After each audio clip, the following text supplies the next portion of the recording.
तो प्यारे बच्चों, आज जो हम चैप्टर शुरू करेंगे वो ऑर्गेनिक केमिस्ट्री शुरू कर रहे हैं, चैप्टर नंबर 10 क्लास 12th की।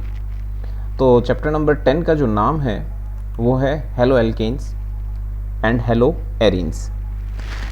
इस चैप्टर के अंदर हम क्या क्या चीज़ें पढ़ने वाले हैं वो यहाँ पर हाइलाइट्स में बता रखा है। सबसे पहले हम आईयूपैक नोमेनक्लेचर के बारे में जानेंगे, फिर हम प्रिपरेशन ऑफ हेलो एल्केन्स के बारे में जानेंगे और उनकी डिफरेंट प्रॉपर्टीज़ के बारे में, structure of the halo alkanes और हेलो एरीन्स और different types of reaction based on their structure, कुछ मैकेनिज्म्स के बारे में भी जानेंगे और फिर एप्लीकेशन ऑफ ऑर्गेनिक कंपाउंड्स के बारे में भी जानेंगे। पॉलीहेलोजन कंपाउंड के जो एप्लीकेशन उसके बारे में भी जानेंगे। यहाँ पर एक फर्स्ट पैराग्राफ दे रखा है जिसमें कुछ इंपॉर्टेंट हेलोजन बेस्ड कंपाउंड के बारे में बताया है जिनका डेली लाइफ में क्या क्या यूज़ है या जो हमारी लाइफ है उसमें कैसे यूज़ किया जाता है। जैसे हमारे पास क्लोरमफेनिकोल है जिसका टाइफाइड फीवर की ट्रीटमेंट में इस्तेमाल किया जाता है। थायरॉक्सिन है जो कि ग्वाइटर जो डिजीज़ है उसको कंट्रोल करने में मदद करता है। अगर थायरॉक्सिन अगर कम क्वांटिटी में हो तो भी हमें प्रॉब्लम क्रिएट हो सकती है, ग्वाइटर की प्रॉब्लम क्रिएट हो सकती है। क्लोरोक्विन,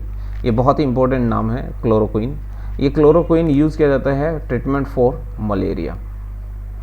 आपने हाल ही में कोविड-19 से जुड़ी पिछले साल एक डिटेल पढ़ी होगी जिसमें आपने देखा होगा कि यूएसए ने डिमांड की थी इंडिया से कि आप हमें HCQ डिजीज़ HCQ जो है मेडिसिन दीजिए, HCQ है ना, हाइड्रोक्लोरोक्विन, तो जो कि एक मलेरिया को कंट्रोल करने के लिए इस्तेमाल की जाती है।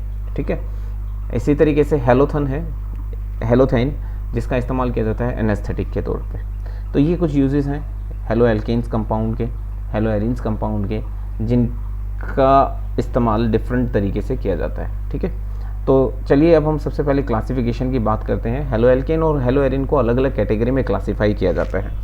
सबसे पहला क्लासिफिकेशन बहुत ही सिंपल क्लासिफिकेशन है जो कि नंबर ऑफ हेलोजन एटम्स के ऊपर बेस्ड है।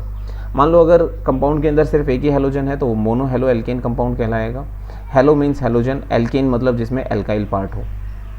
जिसमें एक ही हेलोजन है तो मोनो हेलो एल्केन, जिसमें दो है तो डाई हेलो एल्केन और जिसमें तीन है तो ट्राई हेलो एल्केन।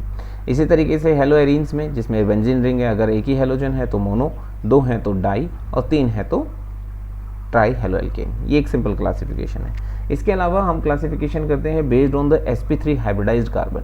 अब हम जो क्लासिफिकेशन पढ़ने जा रहे हैं उसमें हम sp3 हाइब्रिडाइज्ड कार्बन के बारे में पढ़ेंगे, यानी कि जो हेलोजन एटम होगा वो sp3 हाइब्रिडाइज्ड कार्बन से अटैच होगा। तो इसमें सबसे पहले आ जाता है एल्काइल हैलाइड या हेलो एल्केन्स। इसमें क्या है, डायरेक्ट sp3 हाइब्रिडाइज्ड कार्बन से हेलोजन एटम अटैच होता है। जब जिस कार्बन से हेलोजन एटम अटैच होता है हम उस कार्बन को एक स्पेसिफिक नाम देते हैं जिसे कहते हैं हम अल्फा कार्बन।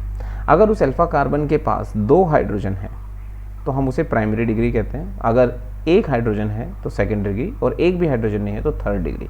दूसरे तरीके से हम इसे डिफाइन करते हैं कि जिस कार्बन के साथ हेलोजन एटम अटैच है अगर उसके पास सिर्फ एक ही एल्काइल पार्ट है तो वो प्राइमरी, अगर दो एल्काइल पार्ट है तो सेकेंडरी और तीन एल्काइल पार्ट है तो टर्शियरी। इसके अलावा एलाइलिक हैलाइड्स भी हमारा एक क्लासिफिकेशन होता है जिसमें जो हेलोजन एटम है वो sp3 हाइब्रिडाइज्ड कार्बन से अटैच होता है, लेकिन वो जो sp3 हाइब्रिडाइज्ड कार्बन होता है वो just next to the double bond होता है। यानी कि हेलोजन एटम जो है एक कार्बन से अटैच होगा जो कि डबल बॉन्ड से बिल्कुल नेक्स्ट होगा, तो उस कंपाउंड को हम क्या कहेंगे, एलाइलिक हैलाइड्स कहेंगे और उस कार्बन का नाम होगा एलाइलिक कार्बन। जैसे यहाँ पर भी आप देखो ये डबल बॉन्ड है और डबल बॉन्ड से जस्ट नेक्स्ट ये कार्बन है और इस कार्बन से ही हेलोजन एटम अटैच्ड है। इसी तरीके से बेंजाइलिक हैलाइड्स, बेंजाइलिक हैलाइड में पहचान क्या है, देखिए ये बेंजीन रिंग है, आपको पता है, मान लो ये डबल बॉन्ड है। ठीक है, तो डबल बॉन्ड से नेक्स्ट कार्बन ये है CH2 और इसी के साथ हेलोजन एटम अटैच है, तो ये है बेंजाइलिक हैलाइड्स। अब बात करते हैं विनाइलिक और एराइलिक हैलाइड्स में। इसमें क्या है कि halogen atom direct sp2 hybridised carbon के साथ अटैच होता है। अब sp2 sp3 ये क्या है, जब कार्बन कार्बन के बीच में बॉन्ड सिंगल होते हैं तो उस टाइम पर कार्बन की हाइब्रिडाइजेशन sp3 होती है। अगर कार्बन कार्बन के बीच में डबल बॉन्ड है तो उस कार्बन पर जो हाइब्रिडाइजेशन होती है वो sp2 होती है। अगर कार्बन कार्बन के बीच में ट्रिपल बॉन्ड है तो उस टाइम पर कार्बन की हाइब्रिडाइजेशन sp होती है। तो यहाँ पर अब हम बात कर रहे हैं sp2 हाइब्रिडाइज्ड कार्बन के साथ हेलोजन एटम की अटैचमेंट की। अगर डायरेक्ट sp2 हाइब्रिडाइज यानी कि डबल बॉन्डेड कार्बन के साथ ही हेलोजन एटम अटैच है तो उस केस में हम उस हैलाइड को क्या कहेंगे, विनाइलिक हैलाइड कहेंगे।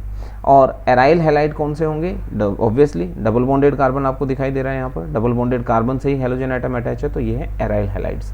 So this is the classification based on different types और डिफरेंट एस्पेक्ट्स। अगली क्लास में हम नोमेनक्लेचर के बारे में पढ़ेंगे। आज की क्लास में सिर्फ इतना ही।